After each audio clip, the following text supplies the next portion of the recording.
लोकमत भारत की खास बुलेटिन में आप सभी का बहुत बहुत स्वागत है। मैं आपके साथ मोनिका राठौड़ा। ये रुक करते हैं खबरों की ओर। सीकर में दिन दहाड़े पुलिस लाइन के सामने स्थित तनिष्क ज्वेलरी शोरूम में लूट का प्रयास उस समय विफल हो गया जब बदमाशों की फायरिंग के साथ ही सुरक्षा सायरन बज उठा। जानकारी के अनुसार पहले 2 युवक शोरूम में पहुंचे और गार्ड को बातों में उलझाया। इसके बाद उनके 4-5 साथी बाइक और कार से आए तथा गार्ड को पकड़कर फायरिंग की। सायरन बजने और सामने पुलिस लाइन होने से बदमाश घबरा गए और बिना लूट किए फरार हो गए। सूचना मिलते ही पुलिस मौके पर पहुंची और जिले भर में ए श्रेणी की नाकाबंदी कर बदमाशों की तलाश शुरू कर दी। पुलिस ने कई टीमें गठित की हैं और जल्द आरोपियों की गिरफ्तारी का दावा किया है।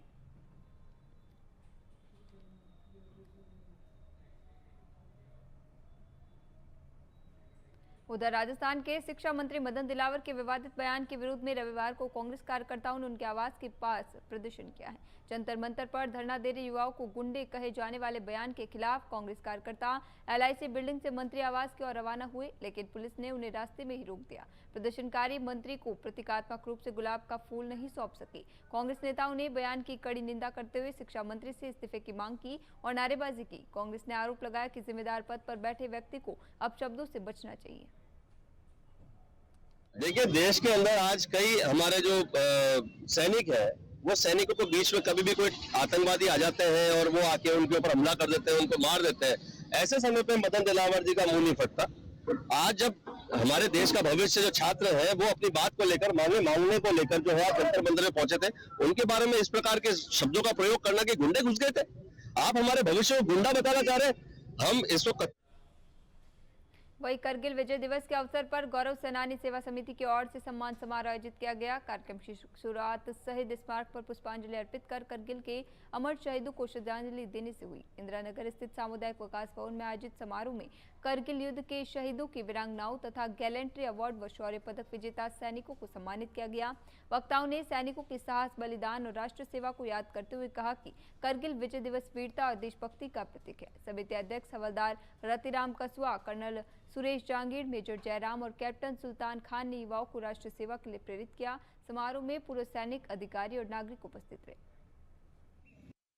इस साल हम देश के 27वां कारगिल विजय दिवस मनाया जा रहा है। इस विजय दिवस के ऊपर हमारे शेखावाटी से मैं बताना चाहूँगा 33 आदमियों ने शहादत दी थी, जिसमें सबसे ज्यादा झुंझुनू जिले के 19 शहीदों ने शहादत दी थी। आज उन शहीदों को हम याद करते हैं, उनको हम नमन करते हैं। क्योंकि विजय दिवस के अवसर पर मैं सभी देशवासियों को बहुत बहुत बधाई देता हूं और विशेष बधाई देता हूं सेनाओं को, जिन्होंने शत्रु देश के मंसूबों को उस दिन चकनाचूर किया था। और आज का दिन हम सब के लिए बड़ा फख्र का दिन है। आज सबसे पहले तो हम तहे दिल से नमन करते हैं उन महान हस्तियों को, जिन्होंने ऐनाम उत्सव कर न्यू गीट बनकर इस राष्ट्र के लिए अपना सर्वस्व न्यौछावर कर दिया। साहिबान, आज का दिन हमारे लिए एक संकल्प का दिन है। जिला सैनिक कल्याण कार्यालय परिसर में रविवार को 27वां करगिल विजय दिवस श्रद्धा और सम्मान के साथ मनाया गया। कार्यक्रम में प्रशासनिक अधिकारी, पूर्व सैनिक, सैन्य अधिकारी और वीरांगनाएं शामिल हुए। मुख्य अतिथि अतिरिक्त जिला कलेक्टर ब्रह्मालाल जाट एवं विशिष्ट अतिथि SDM दिव्यांग सिंह ने शहीद स्तंभ पर पुष्पचक्र अर्पित कर शहीदों को नमन किया। वक्ताओं ने करगिल वीरों के बलिदान को देश के लिए प्रेरणादायक बताया। इस अवसर पर करगिल शहीद मोहन काठात की पत्नी शांति देवी का सम्मान किया गया। समारोह में करीब 200 लोगों ने भाग लेकर शहीदों को श्रद्धांजलि दी और उनके आदर्शों पर चलने का संकल्प लिया। हार्दिक स्वागत करता हूं। और आज का दिन एक बहुत ही गौरवमय दिन है। आज का दिन अपने जो भारतीय इतिहास का एक बहुत जरूरी दिन है, क्योंकि कारगिल की विजय का दिन आज का दिन है। तो आज हम याद करते हैं, सैनिकों के बलिदानों को याद करते हैं। उधर भारतीय जनता पार्टी आशापुरा माता मंडल द्वारा सामुदायिक भवन मिल कॉलोनी में प्रधानमंत्री नरेंद्र मोदी के मन की बात कार्यक्रम के 124वें संस्करण का सामूहिक श्रवण किया गया। कार्यक्रम में मंडल पदाधिकारी एवं कार्यकर्ता उपस्थित रहे। इस अवसर पर पर्यावरण संरक्षण का संदेश देते हुए पौधारोपण किया गया और पौधों की देखभाल का संकल्प लिया गया। पूर्व विधायक देवी शंकर भूतड़ा ने मन की बात को जनसंवाद का प्रभावी माध्यम बताया। मंडल अध्यक्ष विजय दगदी ने समाज सेवा एवं राष्ट्र निर्माण में सक्रिय भागीदारी का आह्वान किया। कार्यक्रम में कई पदाधिकारी, कार्यकर्ता एवं वार्डवासी मौजूद रहे।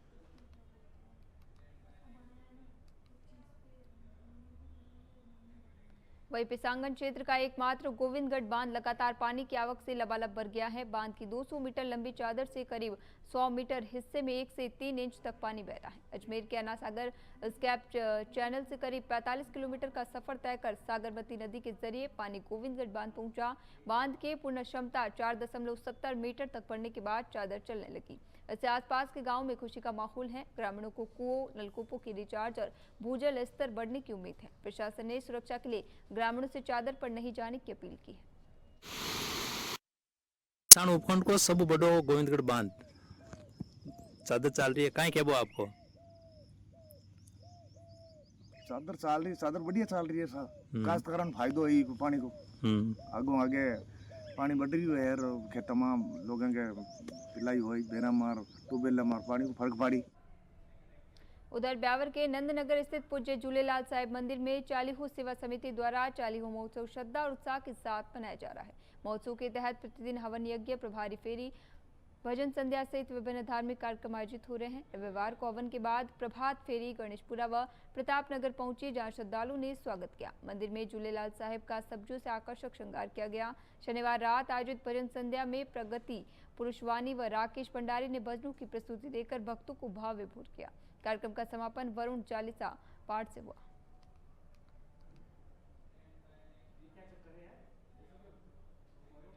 नसीराबाद शहीद स्मारक पर कारगिल विजय दिवस के अवसर पर युवक पटनालय परिवार द्वारा श्रद्धांजलि कार्यक्रम आयोजित किया गया। कार्यक्रम में कारगिल युद्ध के अमर शहीदों को श्रद्धा सुमन अर्पित कर उनके साहस, वीरता और बलिदान को नमन किया गया। शहर के गणमान्य नागरिकों, समाज सेवियों, युवाओं और साहित्य प्रेमियों ने भाग लिया। कवियों ने देशभक्ति से ओतप्रोत काव्य पाठ प्रस्तुत कर वातावरण को भावुक बना दिया। उपस्थित लोगों ने 2 मिनट का मौन रखकर शहीदों को श्रद्धांजलि दी। वक्ताओं ने युवाओं से राष्ट्र हित, अनुशासन और सेवा भाव अपनाने का आह्वान किया। कार्यक्रम का समापन पुष्प अर्पण और भारत माता की जय घोष के साथ हुआ।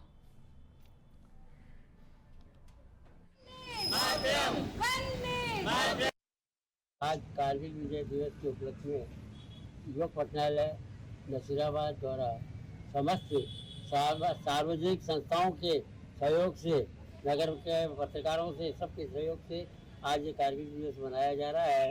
इसमें नसीराबाद की सेना कारगिल दिवस की हार्दिक शुभकामनाएं।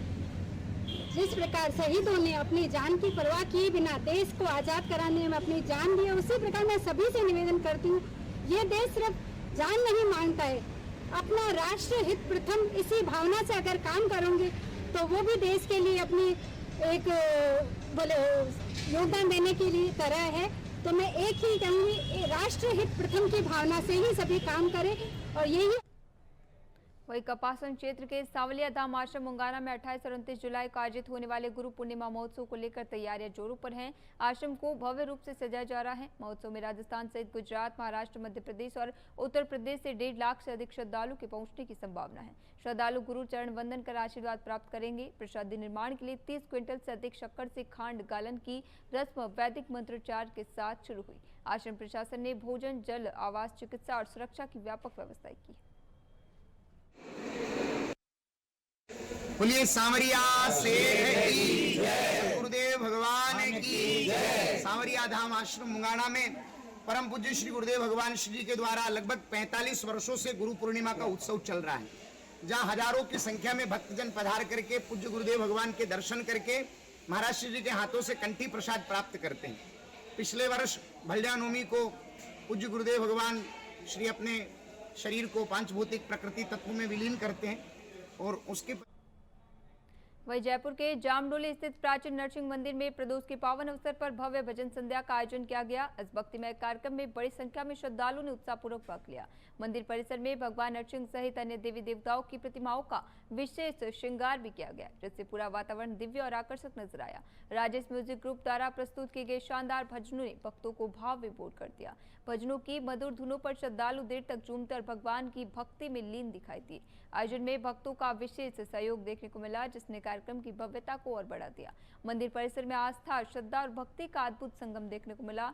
भक्तों ने भगवान नरसिंह से सुख, समृद्धि और मंगल की कामना की।